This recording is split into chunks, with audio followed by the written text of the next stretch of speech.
Something you're keeping your eye on this offseason right now. Give me something everyone should be paying attention to. The Cleveland Browns quarterback situation is really interesting right now, but the Cincinnati Bengals and their unresolved contract situation with Trey Hendrickson is such that this is a situation that's been going on for the better part of 2 off seasons. You have a player who led the NFL in sacks last year, Greeny, still has not been paid, still is not happy. Obviously, both sides want to work this out. And most teams have given away a lot of their salary cap space, so it's more difficult to make a trade. So it's almost as if Hendrickson and the Bengals are left to pick up the pieces and figure out how to resolve this when there's been no solution in sight and they have not been able to bridge their differences. We'll see if they can get that done here coming up in the coming days and weeks. Let me get RC into the conversation this morning as well. Ryan Clark is up with us early today. RC, what about this strategy? They paid their receivers. They have the one guy who did anything for them defensively last year sort of hanging in the wind. How does this work out for Cincinnati? You know, it's really a crazy ordeal when you look at what's going on with their first-round draft pick, Shedeur Stewart, as well. It seemed like the Cincinnati Bengals were getting out of that cheap Bengals sort of moniker, but they aren't. Trey Hendrickson has earned his money, and I'm not sure necessarily what they're haggling over, but this is a player that's a must-have for new defensive coordinator Al Golden if they want to move forward and compete with the tops of the AFC.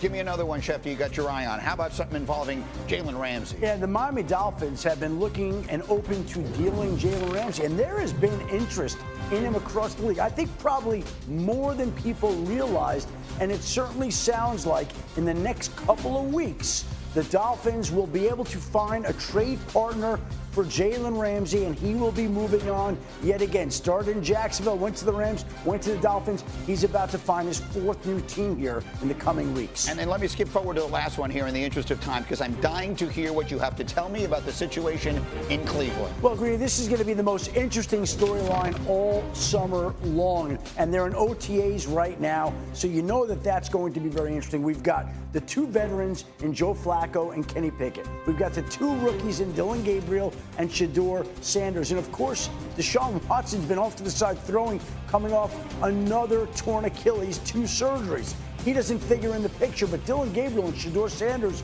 certainly do. And there's not enough room for all the quarterbacks they currently have in their room. It's hard to imagine that they'd move off of Dillon Gabriel or Shedeur Sanders. I think both players wind up making the roster. So then the question becomes, does Joe Flacco or Kenny Pickett wind up winning the starting job, and which one winds up staying in Cleveland? Probably room for one veteran. There's the room right now. It's a little crowded. Deshaun Watson, I would think, would be an IR candidate with the 2 Achilles injuries, the 2 surgeries, and the other quarterbacks will be left to vie for the Browns starting quarterback job. We'll be talking about this all summer. RC, to me, this is going to be the story of the summer and into the season. Do you believe we will see Shedeur Sanders start for the Cleveland Browns sometime next season? You know what? I believe he will start at some point next season. I believe Kenny Pickett will be the front runner. We have to remember he was the 20th overall pick of the Pittsburgh Steelers a few years ago. But everything you're hearing out of Cleveland is how impressive Shedeur Sanders is. This is a guy we talked about as a possible first rounder, and I think he's showing that talent there, and the Cleveland Browns are desperate for a franchise guy. All right, I have to get back to this. Let me take a quick break on that thought, but we're going to have... Okay, so let's bring in our NFL insider, Dan Graziano. No one loves talking more about Aaron Rodgers than this man right here. Okay, Graz, you saw that. By the way, the Steelers play the Bears Week 12. It sounds like that's what Aaron Rodgers was hinting at. What's the latest you're hearing? Yeah, I don't think he's talking about going back to the Packers, for example. So, yeah, I think that is what he was hinting at. But checking on this situation yesterday, it didn't sound like there had been any real change. The Steelers are ready to start OTAs tomorrow. If Aaron Rodgers is there, great. If he's not, then they're okay with that. They haven't given him any kind of deadline. The one spot to watch on the calendar is that June 10th date, which is when their mandatory minicamp starts. That's a 3-day minicamp. After that, they don't do anything on the field until training camp in late July. So if he's not there by then I think then you have a situation where the Steelers may be looking to move on to other options. But right now, they have told him it's okay, take your time. The offer's out there, and if you want to come join us, we'd love to have you. Okay, so then let's talk about those other options you just brought up there. If Rodgers doesn't sign with the Steelers, obviously they're going to have to pivot. And if they do pivot, what's the possibility of them bringing in a guy like, let's say, Kirk Cousins?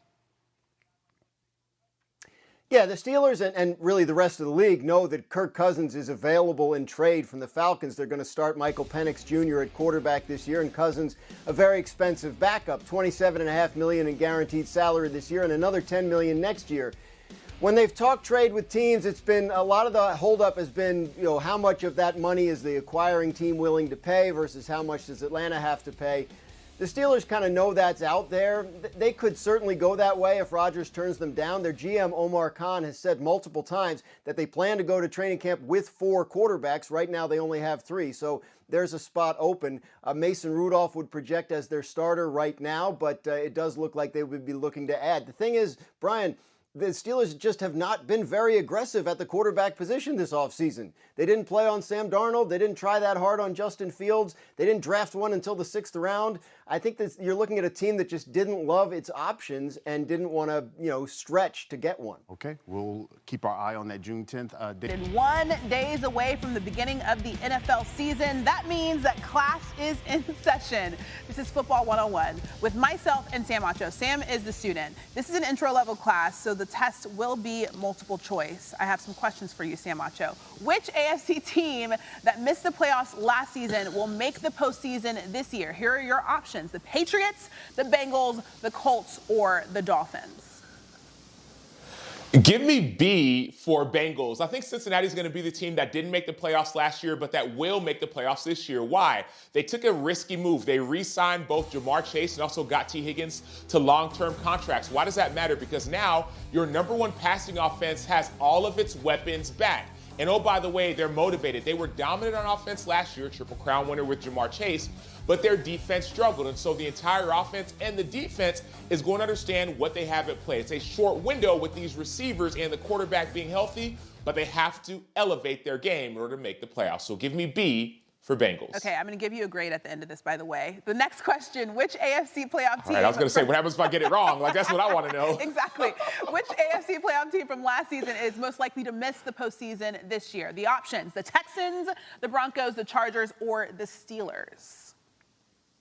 I'll go D. Circle D for me, Beanie. That's Steelers. Why? They made the playoffs last year, but they're still waiting on Aaron Rodgers. I don't think that he's going to be the solution. Yes, I do think Aaron Rodgers will sign with the Steelers, but it'll likely be after OTAs, after minicamp. He won't get time to really gel with his entire team. And sure, I'm confident he's throwing with DK Metcalf and maybe some other receivers, but it's not just the receivers, it's the offensive line, it's the scheme, and it's the team. And oh, by the way, Aaron Rodgers wasn't overly outstanding as a player last year as well. And so if you're expecting him to be your hero or your savior, I don't think that he's going to be the solution. So D, Steelers will not make the playoffs this year, even with Aaron Rodgers. All right, you called me Beanie. It's Professor Beanie. The next question: which NFC